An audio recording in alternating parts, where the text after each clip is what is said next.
안녕하세요. 일본의 소식을 쉽고 빠르게 간추려서 전해드리는 오늘의 일본입니다. 12월 18일 금요일 오전 뉴스 보내드리겠습니다.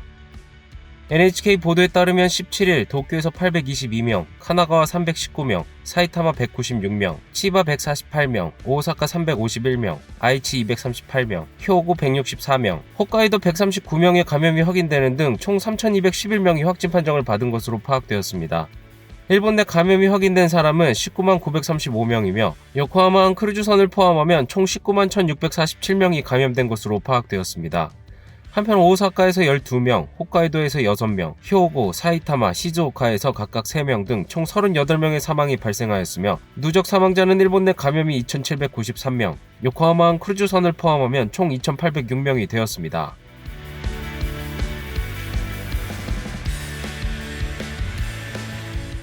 이날 도쿄에서는 822명의 신규 감염이 확인되었습니다. 10세 미만부터 90대까지의 남녀 822명이 신규 확진 판정을 받은 것으로 파악되었으며 이 중 472명은 감염 경로가 파악이 되지 않거나 조사 중이고 350명은 기존 감염자의 밀접 접촉자로 확인되었습니다. 연령대로는 20대에서 30대가 총 370명으로 전체의 약 45%, 40대에서 50대는 236명으로 약 29%로 나타났습니다. 감염 경로로는 가정 내 감염이 145명으로 가장 많았으며 직장 내 감염이 51명, 시설 내 감염이 44명, 회식에서의 감염이 24명 등으로 확인되었습니다. 한편 이날 도내 사망자는 없었으며 현재 중증 환자는 3명 감소한 66명, 입원 환자는 8명 감소한 1952명으로 파악되었습니다. 이로써 도쿄의 누적 확진자 수는 49,490명, 누적 사망자 수는 557명이 되었습니다. 다음 소식입니다. 이날 전국의 코로나19 감염자는 3,211명, 도쿄에서도 800명이 넘으며 사상 최다의 감염 확인이 이어지고 있습니다. ウイルスはですね、カレンダー持ってないんです。年末であれ、年始であれ、クリスマスであれ、どの時でも襲ってくるわけであります。この年末年始を感染拡大をストップさせるための特別な時期にしなければならない。年末年始コロナ特別警報、これを発出いたします。 코이케 지사는 평소와 같은 소그룹으로 보낼 것, 오랜만에 만나는 사람 및 송년회 신년회는 피할 것, 귀성은 가능한 한 피하고 귀성할 경우 2주 전부터 회식은 삼가도록 호소하였습니다. 도쿄의 이날 확인된 감염자 수는 822명으로 이틀 연속 사상 최다를 경신하였습니다. 또한 검사 수 자체도 늘어나 3일 전 검사 수도 1,991건으로 사상 최다였습니다. 이에 도의 담당자는 검사 수도 늘어서 어느 정도 감염자도 늘 거라 생각했다. 다만 검사의 증가만으로는 한 번에 800명을 넘은 이유에 설명이 되지 않는다라고 하였으며 도의 간부는 감염자를 줄일 수 있는 요인이 별로 남아있지 않다. 이제 긴급사태 선언밖에 없는 것 아닌가라며 우려의 기색을 감추지 못하였습니다. いろいろ職員も応援に出てたりして、その辺の体力的な疲労もあると思いますし、精神的な負担っていうのはやっぱり各職員あると思いますね。 이러한 상황에 연말연시의 모습도 달라졌습니다. 매년 연말을 상징하는 오모테산도의 일루미네이션은 올해는 버드나무의 앙상한 가지만 남았습니다. 寂しいっすよねなんて言うんだろう、やっぱ最後の締めくくりって言ったらあれですけど、唯一の楽しみじゃないですか、イルミネーションっていうの。娯楽がどんどん減ってっちゃうのかなって。 또한 의료 체제의 압박도 위험한 상황입니다.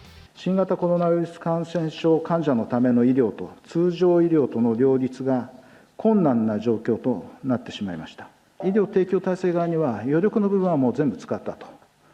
あとは転用していくということです。とにかく患者さんを減らすしかないと思います。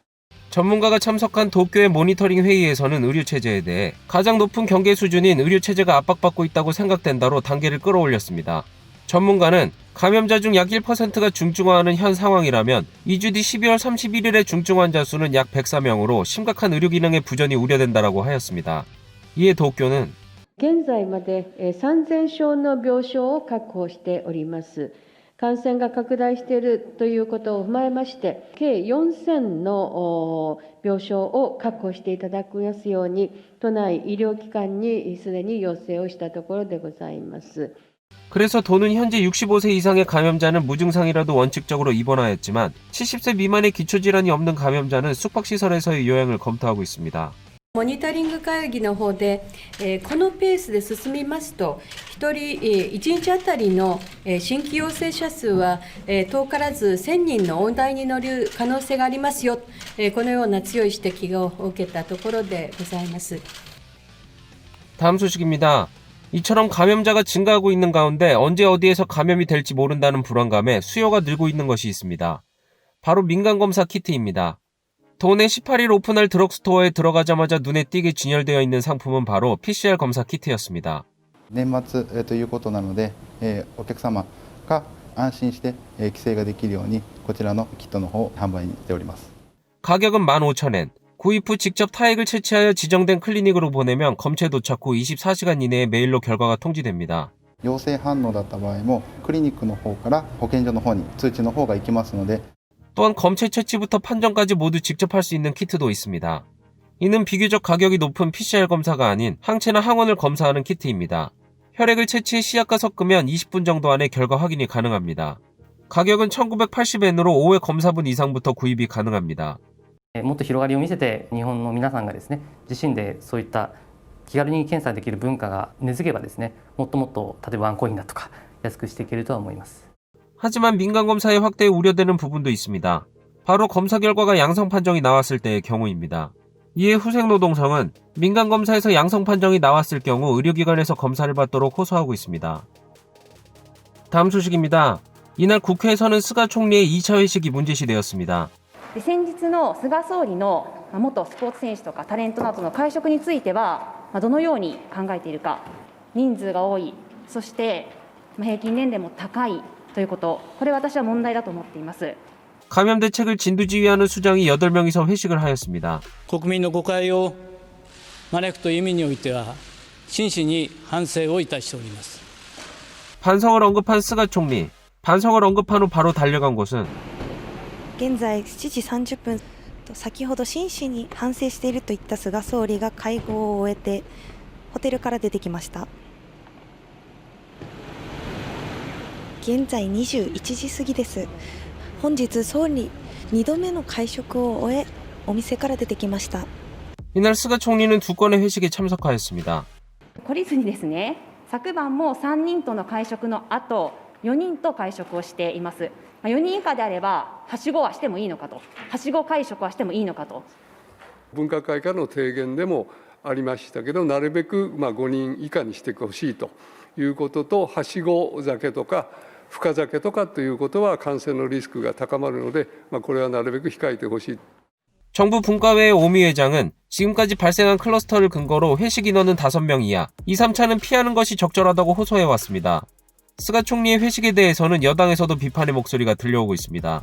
한 여당 간부는 5명 이상 안 된다고 한다면 그대로 따르지 않으면 안 되는 것 아닌가. 직접 솔선해서 코로나를 막으려는 모습을 보이지 않으면 불만의 배출구만 될 뿐이다라고 하였습니다. 新型コロナウイルス対策に対しては大変厳しい状況にあると、自らの行動についてもしっかりと考えていかなければいけない。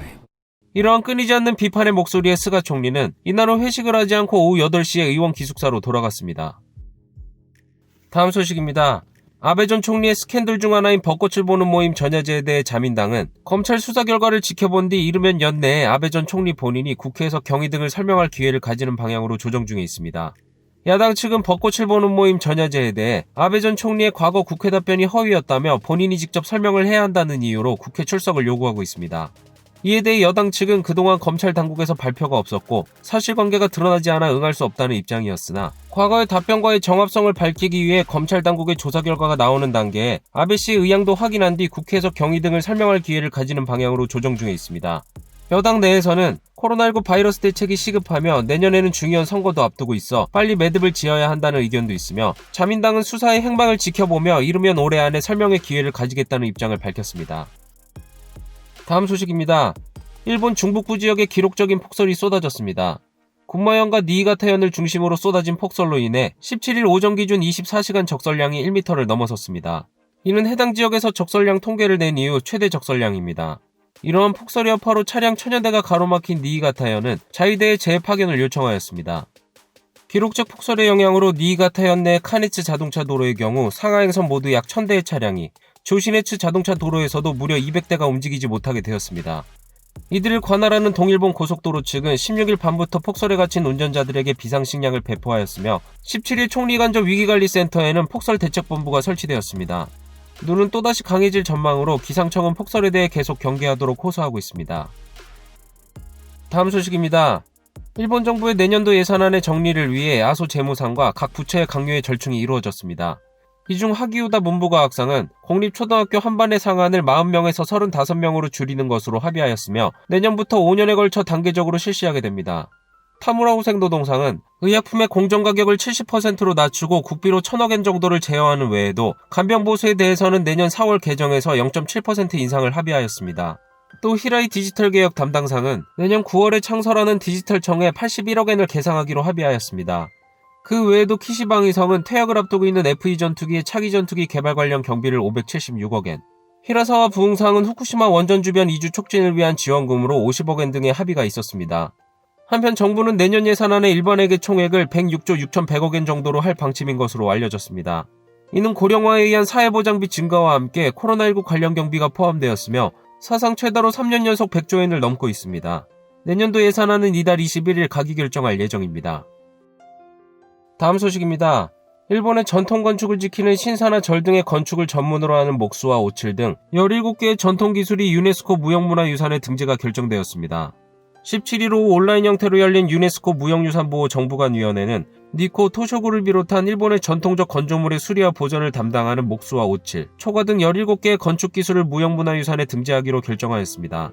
세계 최초의 목조 건축인 호류지 등 일본의 전통적 건조물은 이런 기술에 의해 유지되어 왔으며 일본에서는 2년 만에 등록으로 지금까지 노가쿠, 카부키, 일식, 화지 등도 등록되어 있습니다. 오늘 일본 소식은 여기까지입니다. 오늘도 즐거운 하루 되시길 바라겠고요. 저는 또 새로운 소식으로 찾아뵙도록 하겠습니다. 시청해주셔서 감사합니다. 이그저튜브였습니다.